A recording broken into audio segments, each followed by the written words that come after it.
아니하면 버릴 것이 없나니 하나님의 말씀과 기도로 거룩하여 짐이라.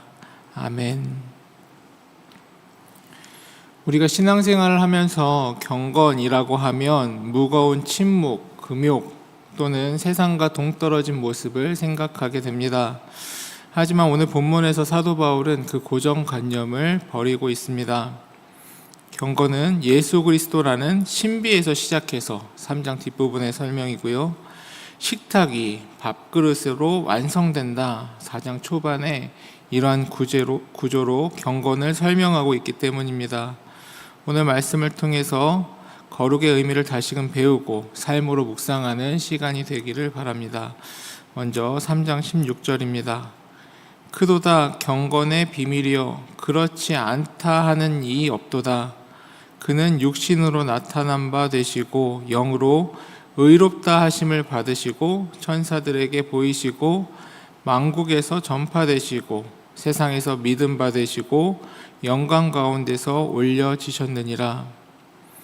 16절에서 바울은 경건을 말하며 갑자기 찬송하듯 예수 그리스도의 놀라운 일들, 하나님의 놀라운 역사하심을 보여주고 있습니다. 그도다 경건의 비밀이여 그렇지 않다 하느니 없도다. 그는 육신으로 나타낸 바 되시고, 다시 말해 예수 그리스도께서 하신 모든 놀라운 일들, 하나님께서 예수 그리스도를 보내심으로 완성하신 일들에 대하여 찬양하고 있습니다. 여기서 중요한 점이 있습니다. 바울은 경건을 말하며 금식해라, 절제해라, 포기하라, 무릎 꿇어라 라는 우리의 행동을 말하기 전에 경건의 비밀에 대해서 먼저 이야기를 한다라는 점입니다. 그 비밀은 바로 예수 그리스도입니다. 종교학적으로 고등 종교와 저급한 샤머니즘을 나누는 기준은 자기 부인, 즉 절제에 있습니다. 고등한 종교일수록 그 절제를 추구하며 자신을 부인하는 방식으로 무언가를 매진해 갈 때 종교적 고상함을 이룰 수 있기 때문입니다. 하지만 성경은 이와 다르게 우리에게 절제를 강조하는 것이 아니라 예수 그리스도로 인한 충만함, 찬양, 하나님을 바라봄을 강조하고 있습니다. 이는 인간의 본질을 꿰뚫고 있기 때문인데 인간의 욕망은 그것을 절제하고 비워낸다 하여 사라지는 것이 아니다라는 설명이기 때문입니다. 성경은 인간이 무언가를 절제하고 비워내려고 할 때 오히려 그 대상에 대한 집착과 그 대상에 묶여버리는, 사로잡혀버리는 존재임을 설명하고 있습니다. 자, 지금부터 고릴라 생각을 하지 마시기 바랍니다. 우리가 이 아침에 고릴라 생각을 할 일이 아무도 없으셨지만 제가 이 표현을 말하는 순간 우리 모두가 고릴라 생각을 하는 것이 인간입니다. 이 짧은 예시가 인간에 대한 모든 것을 설명하는 것은 아니겠으나 인간의 욕망, 즉 자기 비움의 방식으로 인간은 경건에 이를 수 없다라는 것에 대한 한 측면으로서의 설명이 됩니다. 우리는 본능적으로 또 경험적으로 이것을 느끼고 알고 있습니다. 그렇기에 우리는 스스로를 비우는 절제라는 방식으로는 온전한 경건에 이를 수 없는 것입니다. 비우는 방식이 아니라 그 무엇보다 강하고 온전한 것으로 우리의 마음을 채워야 만족하고 경건해지는 존재임을 하나님의 은혜로 깨달아야 합니다. 이것이 경건의 비밀이 됩니다. 우리는 예수 그리스도라는 경건의 아름다운 비밀로 충만해질 때 비로소 경건해지는 존재입니다. 그래서 성경은 독특하게 절제와 비움 이전에 성령으로 충만해야 한다, 예수 그리스도를 바라봐야 한다 라고 우리에게 비밀스러운 복음을 전하고 있는 것입니다. 우리가 한 마음으로 예수를 바라보고 예수님을 생각하며 예수님으로 살고 예수님으로 충만하여 예수님으로 닮아갈 때 우리 안에 절대로 피어날 수 없었던 경건이 아름답게 피어나게 되신 것이다 라고 설명하고 있는 것입니다. 이러한 성경의 가르침과 반대로 가짜 경건을 가르치는 자들이 있었습니다. 4장 3절입니다. 혼인을 금하고 어떤 음식물을 먹지 말라고 할 터이나 음식물은 하나님이 지으신 바니 믿는 자들과 진리를 아는 자들이 감사함으로 받을 것이니라. 그들은 혼인을 금하고 어떤 음식물은 먹지 말라라고 가르쳤습니다. 그런 걸로 참된 경건을 이룰 수 없다라는 것을 성경이 말하고 있고, 그들 스스로도 그러한 방식으로 경건하지 않았기 때문에 알고 있으면서도 그 양심을 부정하며 미혹한 거짓 가르침을 선포하였던 것입니다. 이것이 초대교회를 위협하였던 영지주의적 금욕주의입니다. 바울은 이것을 1절에서 미혹하는 영, 귀신의 가르침이다 라고 강하게 비판합니다.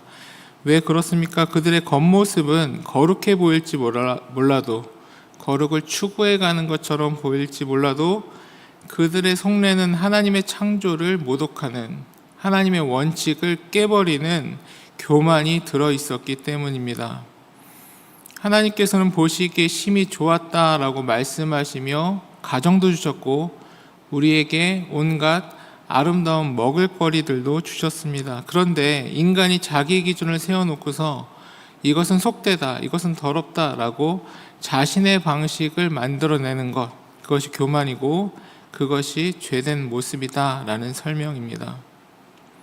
인간은 자신의 기준으로 살아가는 존재들이 아닙니다.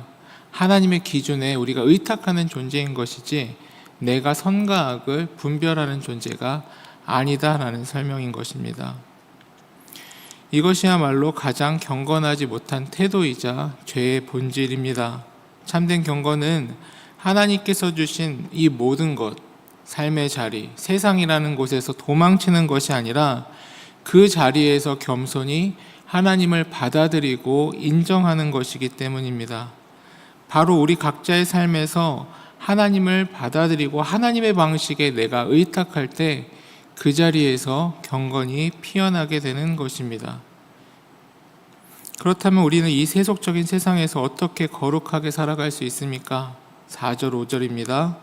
하나님께서 지으신 모든 것이 선함에 감사함으로 받으면 버릴 것이 없나니 하나님의 말씀과 기도로 거룩하여 짐이라. 이것은 참으로 놀라운 선언입니다. 음식 자체가 거룩한 것도 아니요, 결혼생활 자체가 자동으로 거룩해지는 것도 아니다. 이 말씀을 통해 이 모든 것이 하나님께서 내게 주신 선물이구나 라고 깨닫고 기도와 감사로 하루하루의 일상을, 하나님께서 오늘 나에게 주신 오늘이라는 하루를 주님과 함께 주님의 방식으로 이루어가는 것, 그것이 일상을 예배로 바꿔 나아가는 참된 경건이다 라는 설명입니다. 그러한 점에서 교회에서 예배 드릴 때만 우리가 경건한 것도 아니고, 교회에서 예배 드리는 시간만 경건의 시간도 아닙니다. 우리들이 오늘 아침에 가족을 위하여 아침을 만들고 함께 기도할 때, 또 출근해서 까다로운 직장 상사를 대하면서도 예수님의 마음으로 예수님과 함께 동행하며 나아갈 때, 또 우리는 우리 일상을 통하여 우리 안에 없었던 이 과정 속에서의 경건, 이 과정 속에서의 하나님과 동행함을 경험하며 경건을, 또 아름다움을 만나게 되는 것입니다. 이제 말씀을 맺겠습니다. 대부분 신앙인은 지금 상황이 조금 더 바뀌고 내가 조금 더 여유로워지면 내가 예수님과 성경에 집중도 할 수 있고 기도와 교회 생활을 제대로 하면서 그제서야 경건해질 수 있을 것이다. 지금은 아닌 것 같은데 나중에 내가 경건해질 수 있는 때가 올 것이다 라고 생각합니다. 하지만 그것은 착각이자 환상입니다. 경건해지기 좋은 환경과 완벽한 미래는 없습니다. 경건을 위해 필요한 시간은 바로 오늘이며, 지금 나에게 주어진 환경이 하나님께서 경건을 위하여 나에게 가장 맞도록 주신 하나님의 때입니다. 우리는 이 환경 속에서 예수님과 함께 경건을 만들어가는 일에 놓이게 된 것입니다.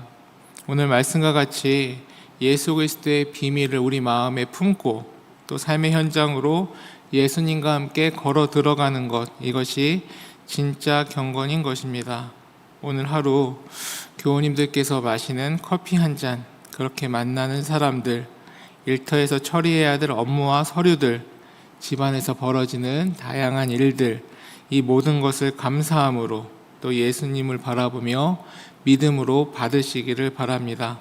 그리하였을 때 우리의 일터는 성소가 되고 우리의 식탁은 성만찬의 자리가 될 것입니다. 이 놀라운 일상의 경건을 누리시는 하루 되시길 주의 이름으로 축원합니다. 함께 기도하시겠습니다.